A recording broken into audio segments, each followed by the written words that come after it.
Buongiorno, good morning, صباح الخير. It's my pleasure to be here and to talk about cultural diplomacy, especially that I'm coming from Palestine, and as you know, we are in the peace process and hoping that will end one day in a peace for everybody. My lecture is about the role of culture and cultural diplomacy in peace.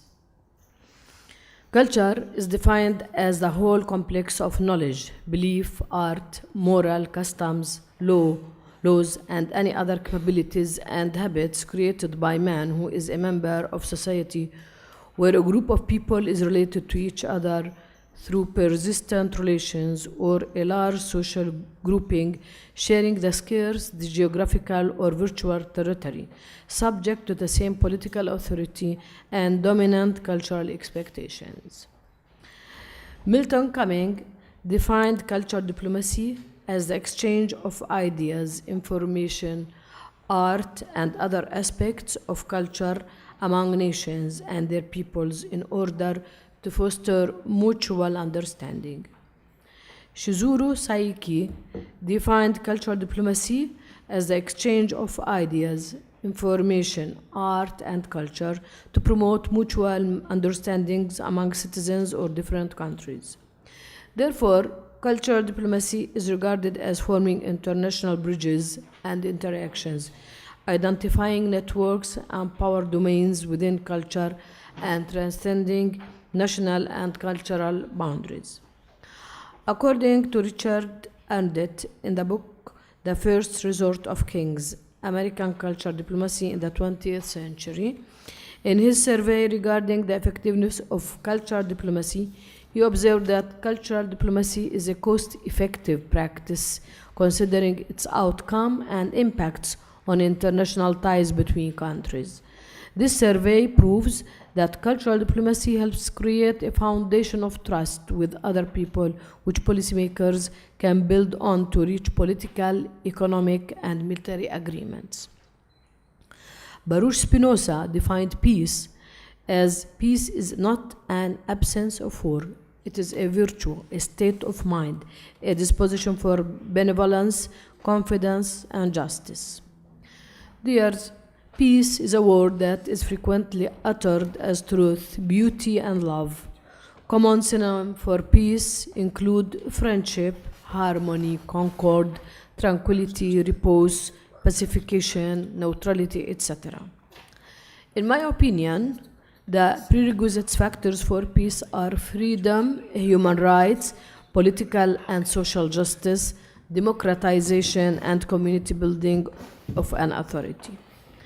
Theoretically, the importance of cultural diplomacy in peacemaking is crucial in an increasingly globalized, interdependent world, in which the proliferation of mass communication technology ensures we all have greater access to each other than ever before. Cultural diplomacy is critical to fostering peace and stability throughout the world.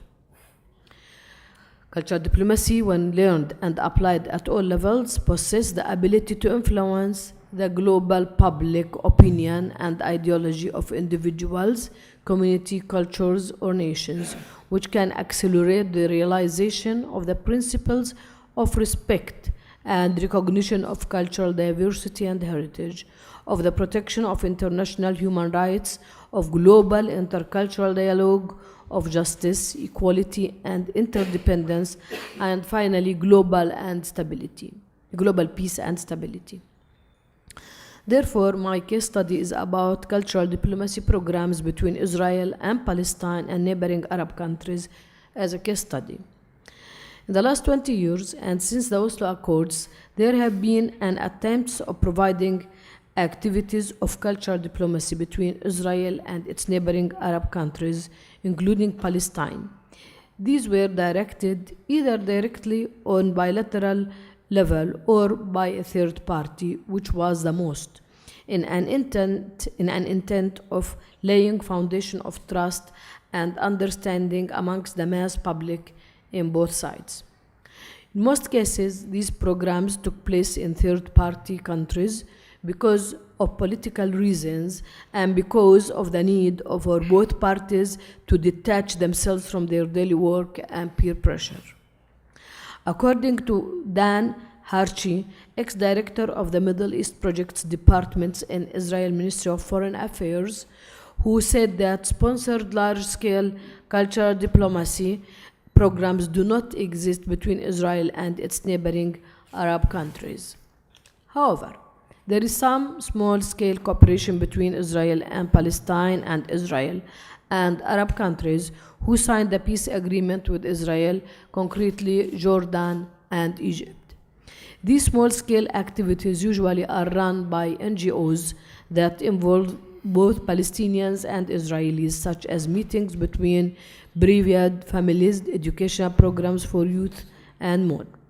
One example of a non-governmental cultural diplomacy program occurred between Israel and Palestine and Arabs in August 2007, where a meeting of Palestinian, Arab, and Israeli students took place in Berlin with the aim to break the cycle of hostility. Another example of such a program is a series of seminars for young Israelis and Palestinians who are members of political parties and activities and are considered to be future leaders.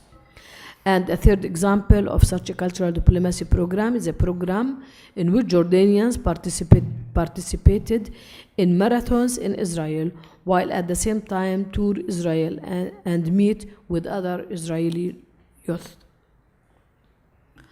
However, after these activities, no evaluation of the impact of these on the culture of peace of these trained groups meeting groups took place, or at least I couldn't find it in any place in the internet or others. Cultural diplomacy efforts between Israel and Palestine and Arab countries are met with challenges.